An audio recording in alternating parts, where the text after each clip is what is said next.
Reaction to Ontario's new regulations that will force Thunder Bay's only safe consumption site to close next year. Good evening and thank you for joining us. The Path 525 safe consumption site on Simpson Street will be shut down as of March 31st. And we've now confirmed that its Safer Supply program will also be closed. It's Northern Ontario's only safe consumption site and one of several in the province impacted by a new ban on drug consumption sites near schools.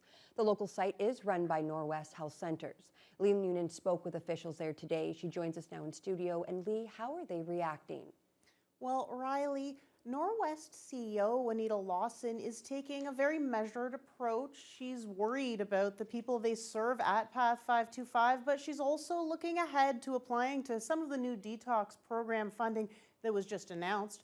We also spoke with one outreach worker, and she firmly believes the loss of the program will also lead to a loss of lives. It's really sad because instead of seeing needles on the way to schools, we're going to start seeing dead bodies. Tasha Peltier is a harm reduction outreach worker in primary care and a person with lived experience of addiction. She says the safe consumption and treatment services through Path 525 saved the lives of many of her clients and her friends. We're going to really see our community struggling a lot more than what we have seen. And we're going to see a lot more death. And we're going to see a lot more people using out in the open. Since Norwest Health Centres launched the Path 525 Consumption and Treatment Services program, they've reversed 424 overdoses. They've also added a federally funded Safer Supply program. Both will be closed after March 31st. CEO Anita Lawson is worried about keeping her clients safe past that date. Closing CTS services will not change the fact that people are still struggling with trauma, with mental health, with substance use. So it is very concerning for us about what this will mean for individuals and the death toll that we will see as a result. Lawson says it was a shock to learn the site would be closed. She got the news at the same time as everybody else. The CTS site can't simply move. The program is tied to its location, and Lawson says there are significant barriers to opening a new site. The announcement did include funding for a new model, homelessness and addiction recovery treatment, or HEART hubs. Norwest will be looking into that funding. It's shifting gears significantly, very quickly. If they're successful in bringing the HEART program here, Lawson says it would bring much-needed services to the community, but it cannot include safe supply or safer consumption. We also reached out to Thunder Bay Mayor Ken Boshkoff to get his reaction to the closure of Path 525. There's two parts to that. One, we know that our site was actually having quite good, reasonable success. The second is the province is in charge of health, and whoever has been telling them that this isn't going to succeed or continue, it's hard to debate with those experts. The mayor says neither he nor the city were consulted by the province in the lead-up to this decision. Lee Noonan, TBT News. Premier Doug Ford was in St. Catharines today. He was there to announce a $10 million investment to train shipbuilders in that community, as well as in Hamilton and here in Thunder Bay. But Ford was also pressed on the safe consumption site closures. CTV's Siobhan Morris has the details. The Premier steadfast in a policy shift that will close 10 of Ontario's 17 safe consumption sites. It's a failed policy, simple as that. Undeterred by arguments from experts at the Centre for Addiction and Mental Health that these sites save lives. Giving someone, an addict, a place to do their injections, we haven't seen it get better. This was supposed to be the greatest thing since sliced bread. It's the worst thing that could ever happen to a community. But two just-released reports commissioned by the government flag the role of supervised consumption sites as important. They took a look at the centre in Leslieville, near where an innocent bystander was killed by a stray bullet last summer. Experts recommended more safety measures, stabilized funding, even expanding service. Advice the government seems to have dismissed. What they forgot to say is public consultation. And I was just wondering how you would feel if I stuck one of these beside your house. But we've heard warnings of what's to come without the safe haven of a consumption site and programs like needle exchange. We will see more public drug use in our parks and in our laneways. We will see more discarded needles on our streets. Well, those are just typical scare tactics that these folks have been saying for years. It has not worked. Simple, ever since they've been up. The Premier insists the transition to treatment hubs is a better approach. Get them help, get them back on their feet, get them a good paying job. That's what we need to do. We don't need to feed them drugs. Many people who work with those struggling with addiction believe there needs to be room for both. And that was CTV's Siobhan Morris reporting. A major announcement in Panicum First Nation today. The Ford government is partnering with the federal government and the community to build a bridge over the Barrens River and connect it to an all-new Seasons Road to Panicum. This graphic shows what the future bridge over the Barrens River will look like. The 2024 federal budget set aside millions of dollars for the long-awaited project. And today, the province agreed to partner with Ottawa and the White Feather Forest Community Resources Management Authority to build the bridge and the permanent road to the community, which currently relies on a ferry over the river. No price tag or timeline were announced. The project will also improve winter road access to 6 First Nations north of Panicum. TBT's Justin Hardy was there for the announcement and will have the full story on tomorrow's NewsHour. 2 Nipissing men have been arrested on numerous charges following a pair of violent home invasions last Thursday morning. OPP responded to a 911 call on Hogan Avenue, where they found 2 injured males. A second nearby home was also broken into, and the 2 suspects, aged 40 and 32, were located by police and arrested without incident. They're both charged with break and enter, robbery, and assault causing bodily harm, and they remain in custody. Over the past 10 days, Thunder Bay Police have charged 10 people with impaired driving. Traffic Unit Constable Tom Armstrong is imploring drivers to not get behind the wheel if they've been drinking or using drugs. So we know we're averaging 1 a day is not a real trend that we want to see. So they're coming, weekday, weekend, daytime, afternoon, night. It doesn't really seem to matter. It's a very concerning trend, one that affects all of us here. It's a very big public safety issue and one we're hoping to address, and at some point in time maybe shake people up enough to realize it and to maybe see these numbers decline instead of staying the same or increasing. Armstrong says motorists need to be alert about impaired drivers on the road at all times of the day. The most recent arrest came yesterday morning just before 8 a.m. A 37-year-old Thunder Bay woman lost control in an intersection, hitting a pickup truck and flipping her own vehicle. That was only one of several incidents Armstrong says was very notably lately. A bit of a unique one, the 2-for-1 special there, I suppose. But there was the one driver was stopped by primary response, was arrested for impaired operation, and in the course of that investigation, the passenger, from what I understand, made numerous attempts to basically get in the vehicle and leave. And unfortunately, they were also impaired, so they were also arrested for impaired operations. Most of the 10 arrests stem from collisions, and all from calls to the police, not ride programs, raising the question of what police would find if they were actively looking for impaired drivers. Armstrong says the city needs a change in culture. 4 days after a logging truck crashed along Chippewa Road, the logs and the truck were finally removed today. The mishap occurred just after 6 o'clock Saturday morning on the north side of the road between Mountain Road and James Street. City police say the 40-year-old driver reported only minor injuries and was charged with careless driving. The collision with a utility pole knocked out hydro and TBT services in that area. Power was restored to nearly 200 customers within about 2 hours of the crash, but wires could still be seen dangling as of this morning. TBT officials say they can't fully repair their services until Synergy North replaces the poles. Crews arrived on scene late this morning to begin removing the truck and the logs from the side of Chippewa Road. The grand opening of a new playground at the Matawa Training and Wellness Center was celebrated earlier today, costing just over $500,000. This project on North Algoma Street is another step in providing support to Matawa families at risk of child welfare involvement. Nev Van Pelt reports. It was an exciting day at the Matawa Training and Wellness Center as Matawa Awasha Shiwi Jihiwe Win celebrated the addition of a new playground.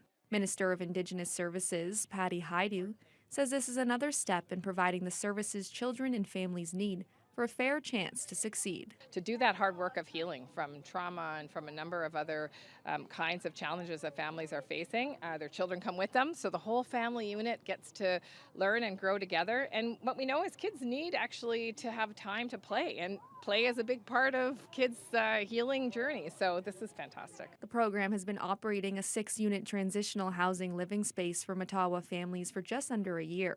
And program manager Robin Larrett was in tears seeing the playground officially become part of the wraparound services. It's overwhelming and amazing. I'm super proud of the work that this team does, working with families and being able to see and finally cut the ribbon on this wonderful space is just amazing. The new playground, landscaping, and fencing cost just over $511,000 and was made possible with support from Indigenous Services Canada. This is a reorientation of healing that's designed by Indigenous people, for Indigenous people, supported by language, culture, love, and connection to culture and identity is a critical ingredient for healing. Families have been watching the playground be built from the windows for a while now, and Larrett says they're very grateful to add this safe outdoor space to their training and wellness center. These families become our families, and really it's about wrapping our families in a blanket of love and care, and that's what our name means. Awashiwichihiwewen means a blanket of support and care for a child, and that's truly what we do. With many of the children and their families coming into the program with past traumas,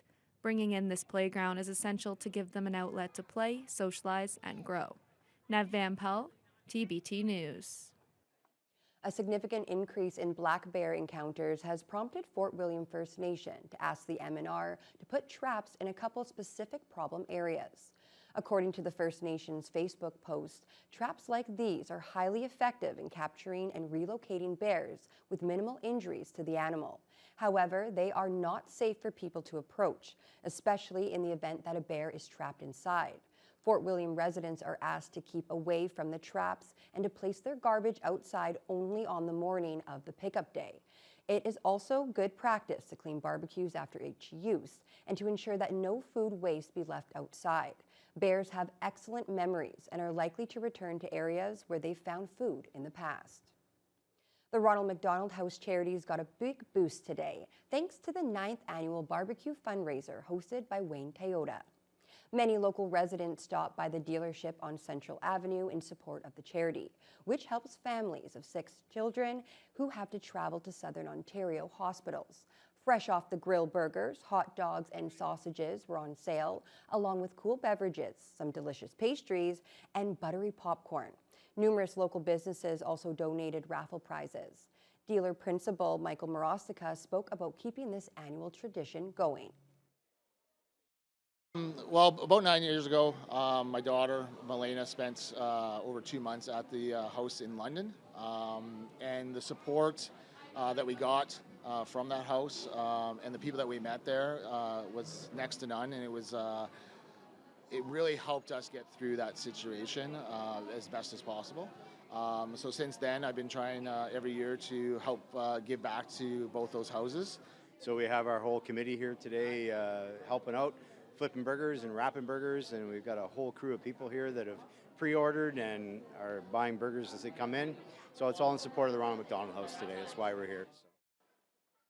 The 24th annual RMH Golf Tournament will be taking place this Friday at the Fort William Country Club. All proceeds from today's barbecue, along with funds raised from the tournament, will go to support the Ronald McDonald Houses. The young Atikokan singer-songwriter who charmed the judges on America's Got Talent in early July was back on the popular TV show last night, competing for a spot in the semifinals. Alex Samson made it this far thanks to his original song Pretty Baby, and he decided to perform yet another original ballad to make the audience and viewers swoon.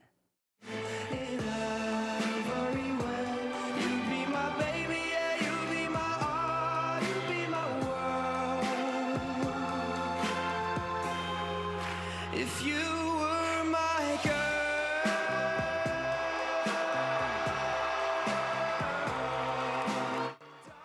Sticky Even with his signature 1960s influenced style, Samson's performance of If You Were My Girl received a huge reaction from the crowd and high praises from most of the celebrity judges. I feel like you really are a gem and you really just polished yourself up real nice and you are sparkly on that stage. Alex, I think you're a star.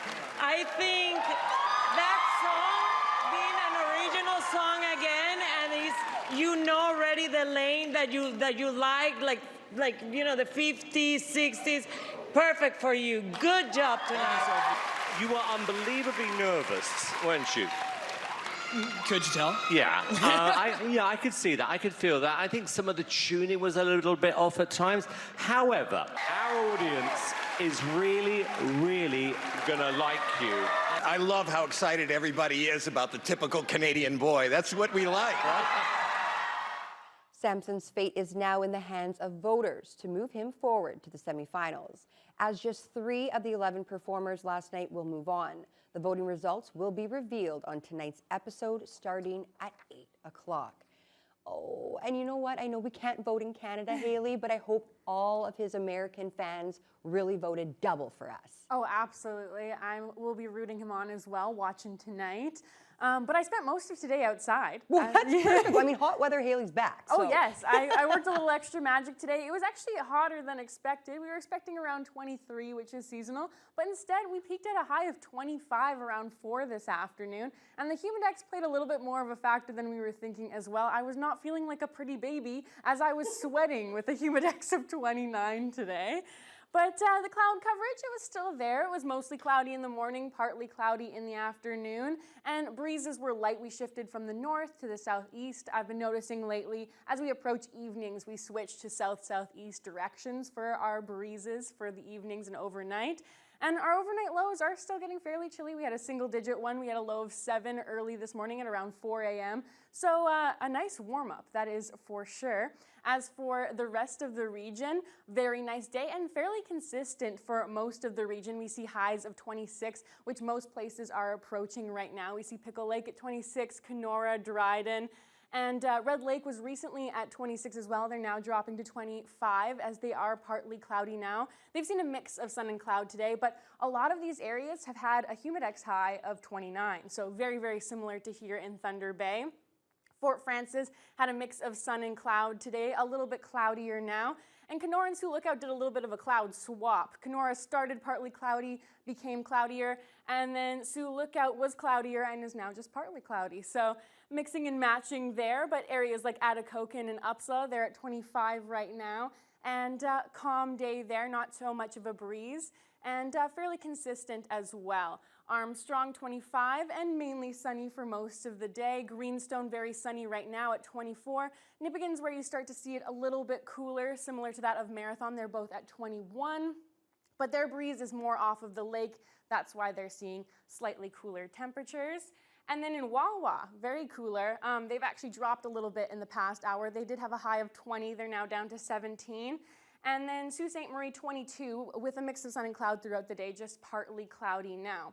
As for Thunder Bay tonight, we will be dropping down to 11, so we stay in the double digits overnight tonight. We'll have a few clouds and then it'll get cloudier as the night goes on. And like I mentioned, southeast direction breezes, but very, very light. And you know, it's the middle of the week, so we've been lucky to see the weather that we have so far. We may still get a little bit more, but I'll save all the details for later. Okay, you got me. I'm anticipating this now. Good. Thank you so much, Haley.